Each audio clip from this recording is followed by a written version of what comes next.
When someone comes for you, your first instinct is to react, to explain, to defend, to match their energy. That instinct is human, but it's also the fastest way to lose control. The moment someone attacks, challenges, or disrespects you, they're not just after a response, they're testing something deeper. They're testing whether they can move you, whether they can pull you into their emotional frame. And here's the truth most people miss: whoever controls the emotional tone controls the outcome. So the first thing you do when someone comes for you is not speak.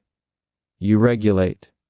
You slow your breathing. You let the initial surge pass. You refuse to answer from emotion.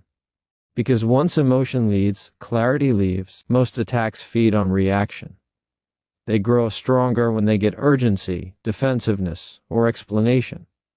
Calm starves them. Calm forces the other person to sit with their own behavior. And most people are deeply uncomfortable with that. You don't need to defend what you know is true. Defense assumes doubt. Defense assumes guilt. Defense hands the other person authority they didn't earn. If your position is solid, it doesn't need protection. It needs posture.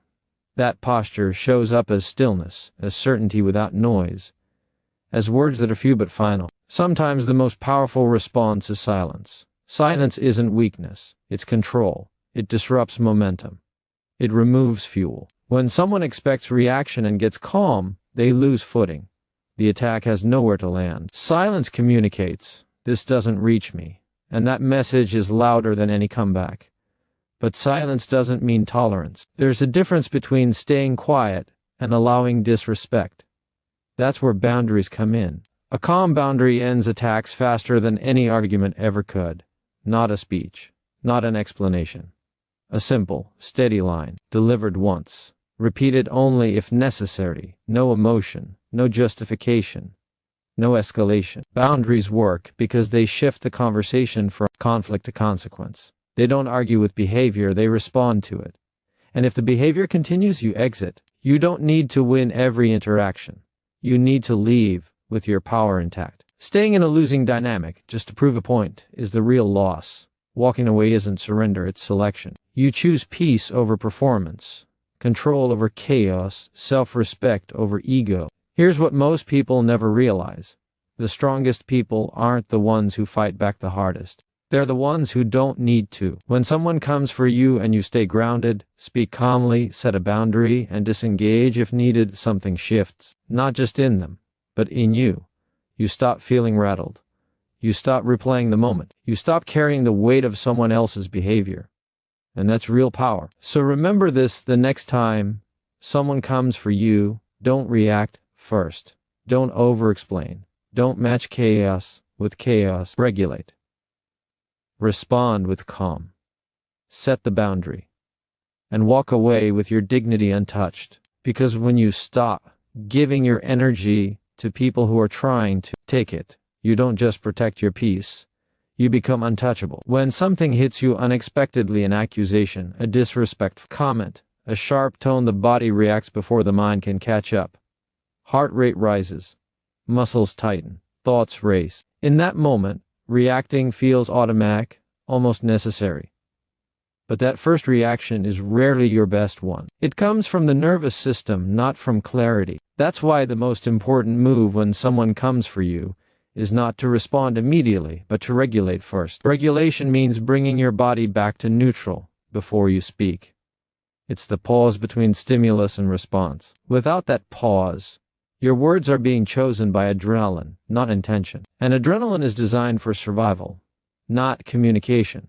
It prioritizes speed over precision, defense over direction. When you speak from that state, you may feel momentarily powerful, but you often lose control of the outcome.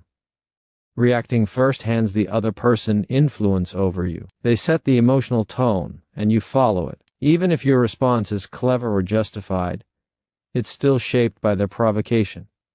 Regulation interrupts that pattern. It pulls the conversation back under your control by stabilizing you internally before anything else happens externally. This doesn't mean suppressing emotion or pretending you're unaffected. Regulation is not denial. It's acknowledgement without surrender. You notice the surge of feeling, but you don't let it dictate your behavior. You breathe. You slow your pace. You allow a few seconds for your system to settle.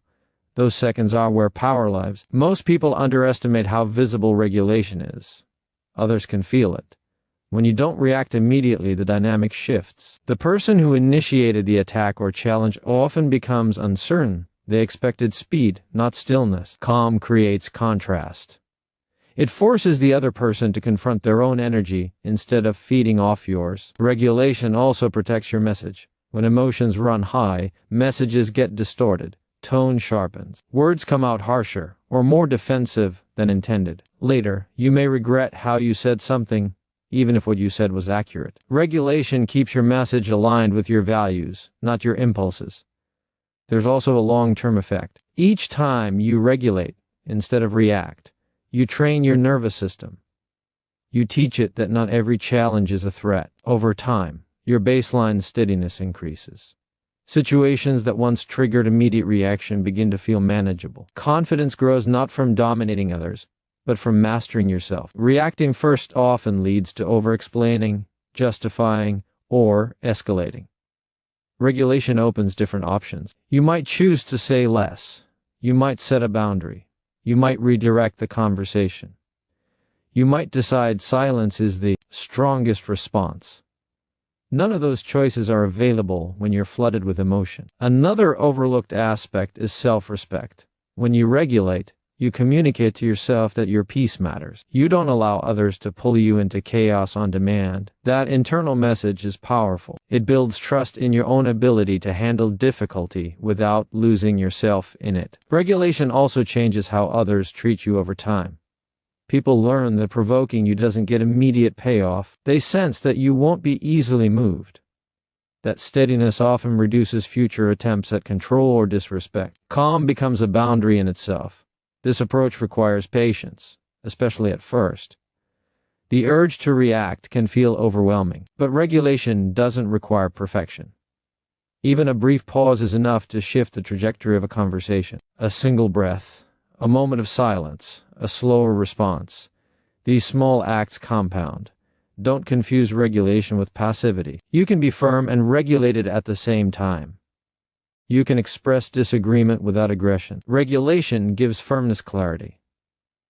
It removes the emotional noise that weakens delivery. When someone comes for you and you regulate first, you reclaim choice. You decide whether to engage, how to engage, and when to disengage. You are no longer reacting to the moment, you are shaping it. In the end, the strongest responses don't come from quick reflexes. They come from steady presence. Regulation turns reaction into response, impulse into intention, and chaos into clarity. And when you master that pause, you stop giving your power away before you've even spoken. Calm is unsettling to people who rely on reaction. When someone comes at you with pressure, accusation, or disrespect, they are often trying to pull you into an emotional exchange where they feel most powerful. They may raise their voice, rush their words, or provoke a response because chaos gives them leverage. In those moments, calm becomes the one thing they cannot control, and that's exactly why it's so powerful. Calm disrupts expectation. Most confrontational behavior is fueled by predictability. An attack expects defense. A jab expects anger. A provocation expects reaction. When none of that shows up, the rhythm breaks. The person initiating the pressure loses their footing because the script they're relying on no longer works. Calm creates uncertainty for them and stability for you. Unlike emotion, calm doesn't escalate. It doesn't compete for dominance. It doesn't try to win. It simply holds ground. That stillness can feel intimidating because it offers no hooks. There's nothing to grab onto, nothing to push against. The other person may try harder at first, but without reaction, their energy has nowhere to land. Calm also keeps the conversation within your control. When emotions rise, conversations become reactive and scattered. Points get lost. Tone becomes the focus. Calm keeps everything centered. It allows you to speak deliberately, choose your words carefully, and end the exchange when needed. Control is not about overpowering the other person, it's about not being overpowered by the moment. Another reason calm is uncontrollable is that it comes from internal regulation. No one can force you to be calm. They can provoke, insult, or pressure, but the choice to stay grounded is yours. That internal sovereignty is deeply unsettling to people who seek influence through emotional manipulation. They can't pull a lever that doesn't exist. Calm also exposes intent. When you stay calm, the other person's behavior becomes more visible. Aggression looks like aggression. Manipulation looks like manipulation. Without your emotional response to blur the picture, the interaction becomes clear. This clarity often shifts the dynamic, especially in group settings, where others can see the contrast. There's a misconception that calm means disengaged or weak. In reality, calm requires strength. It takes discipline to regulate when every instinct tells you to react. Calm is not the absence of feeling, it's the presence of control. It allows you to feel without being driven by what you feel. Calm also protects your credibility. Emotional reactions can be dismissed, even when the message is valid. Calm delivery makes your words harder to ignore. People may disagree with you, but they can't easily discredit you. The steadiness of your presence gives weight to your message. Over time, calm becomes a pattern others recognize. When people learn that they cannot control you through pressure, their approach changes. Some become more respectful, others disengage. Either outcome preserves your peace. Calm acts as a filter, allowing only healthy interactions to continue. Calm also benefits you internally. It reduces stress, preserves energy, and prevents rumination. When you stay calm, you're less likely to replay the interaction later, wishing you had said something different. You acted in alignment with your values, and that alignment brings closure. Maintaining calm doesn't mean tolerating mistreatment. You can set boundaries calmly. You can say no calmly. You can walk away calmly. Calm does not remove firmness, it enhances it. A calm boundary is often more effective than an emotional one because it leaves no room for argument. There's also a quiet confidence that comes with calm. It signals that you trust yourself to handle whatever comes next. That trust is felt by others. They may not understand it, but they respond to it. Calm is the one thing they can't control because it's not given to them. It's generated within you. It doesn't rise or fall based on their behavior. It stays steady regardless of their effort. When you choose calm, you reclaim authority over your responses. You decide the pace, the tone, and the ending of the interaction. In a world where many people try to control through emotion, calm stands apart as untouchable. And once you realize that calm cannot be taken from you, you stop fearing confrontation and start moving through it with quiet, unshakable strength. When you know something is true, it carries a different kind of weight. It doesn't rely on persuasion. It doesn't need reinforcement.